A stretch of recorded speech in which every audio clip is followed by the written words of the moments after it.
नमस्कार। आज हम अल्सरेटिव कोलाइटिस बीमारी के बारे में जानकारी लेने वाले हैं।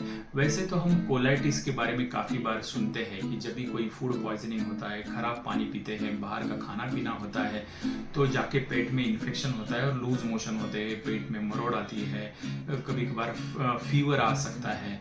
ऐसे अनेक सारे कंप्लेंट है वो कोलाइटिस के हैं, वो प्रॉपर ट्रीटमेंट से थोड़े ही दिन में पूरे ठीक हो जाते हैं। मगर आज हम बात करने वाले हैं वो अल्सरेटिव कोलाइटिस, एक ऐसी बीमारी की that is related with your wrong immune system, जिसको हम ऑटो इम्यून डिसीज बोलते हैं। इसमें आते हैं irritable bowel syndrome, IBS, Crohn's disease और अल्सरेटिव कोलाइटिस मेनली। तो चलो इसके बारे में जानकारी लेते हैं कि अल्सरेटिव कोलाइटिस है क्या। तो इसमें जैसे मैंने बताया कि इम्यून सिस्टम खराब होने के कारण वो इम्यून सिस्टम हमारे अल्सर्स बनाती है आंतों में।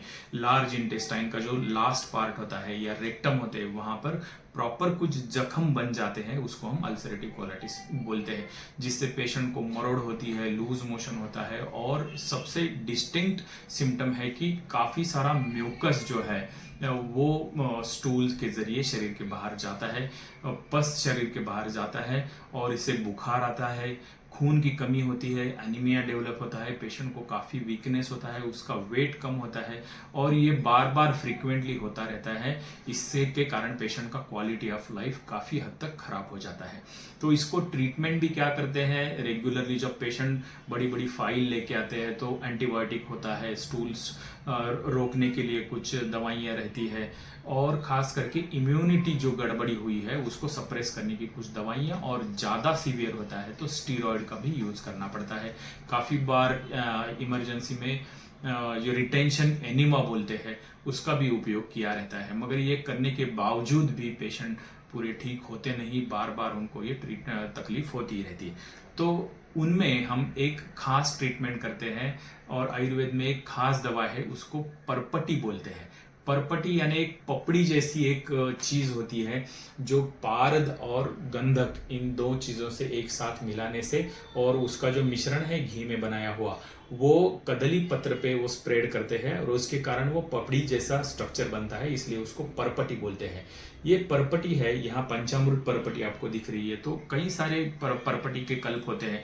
वो परपटी का एक खास टारगेट रहता है कि उसका कार्य क्षेत्र है वो इंटेस्टाइन है, वो इंटेस्टाइन में जाकर ही काम करती है, इसलिए वो दवा हम समान काल में देते हैं। समान काल यानी खाने के बीच में, जैसे हम चावल और समझो रोटी लेते हैं तो आधा खाना हुआ तो हमको ये दवा देनी है। और वो खास करके जीरा जो रहता है, जीरा थोड़ा भुना हुआ रहता है और उसमें घी थोड़ा मिला के उसके साथ ये देते हैं। कभी कभार दाड़िम का स्वरस रहता है, घी रहता है, ऐसी चीज़ों के साथ हम दवा देते हैं तो ये अल्सरेटिव कोलाइटिस काफ़ी झट से उसमें आराम मिलना शुरू हो जाता है। तो इस हिसाब से हम ट्रीटमेंट आयुर्वेद में करते हैं और उसके कौन कौन से स्टेप में आयुर्वेद से ट्रीटमेंट करते हैं ये हम पार्ट 2 में देखेंगे, जिससे अग्नि प्रदीपन, व्रणरोपण, ग्राही, जंतुघ्न और आंतों को बल देने वाले ट्रीटमेंट, ये 4-5 पॉइंट के जरिए हम आयुर्वेदिक की ट्रीटमेंट आगे और डिटेल समझ लेंगे। तो जरूर आप ये पार्ट 2 भी